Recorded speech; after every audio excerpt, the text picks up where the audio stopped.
In one city, 13% of businesses accept Bitcoin for payment. Assume the acceptance of Bitcoin is independent for each store. If you shop at 5 stores, what is the probability that at least one of them accepts Bitcoin?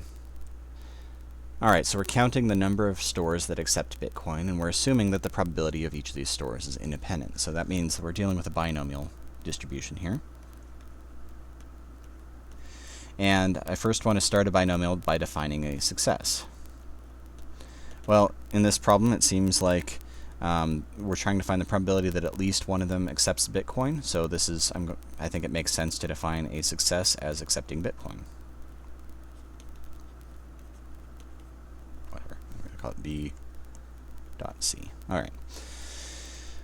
If they accept Bitcoin, we count that as a success. So we need to figure out n. We're shopping at 5 stores, so n is 5. The probability of accepting Bitcoin is 0.13.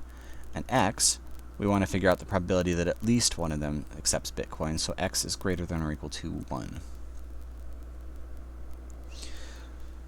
We have that at least, which means I need to think about all the different ways that this could go, 0, 1, 2, 3, 4, or 5. These are the number of stores that could accept Bitcoin. We're saying the probability that at least one of them accepts Bitcoin, so I'm looking at the probability there. This right here is my complementary event, the probability that x is exactly equal to 0. So the probability that x is greater than or equal to 1 is the complement there. Probability that x is greater than or equal to 1 is equal to 1 minus the probability that x equals 0. Okay, well, the probability that the probability that x equals 0, that's a binomial PDF. That's a PDF. It's just the one single thing.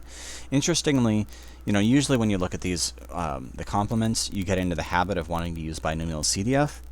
In this case, if I was to use binomial CDF, it would give me the exact same number. The probability of getting 0 or fewer stores that accept Bitcoin is the exact same as the probability of getting exactly 0 coins that accept Bitcoin. I'll actually plug that into the calculator, and we can verify that those give us the same number in a second. Oops, that should be a 0. So binomial PDF, well, I'll do 1 minus first. 1 minus binomial PDF, 5.130. You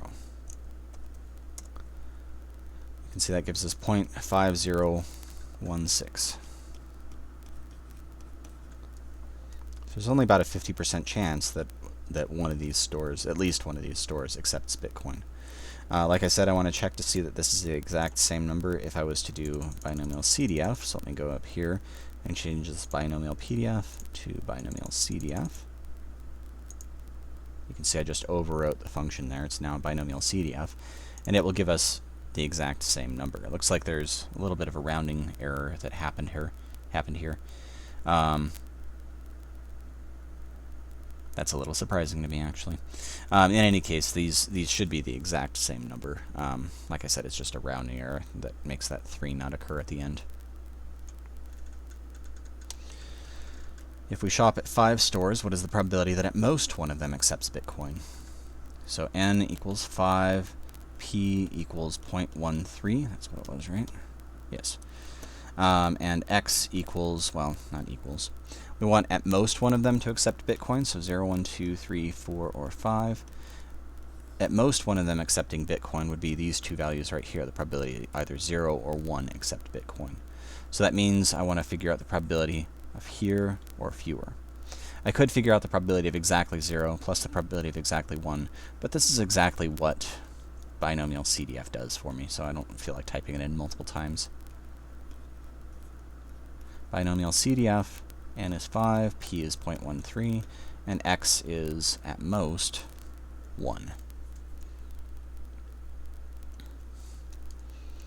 So we'll do binomial CDF, 5.13, 1, and we get 0.8708.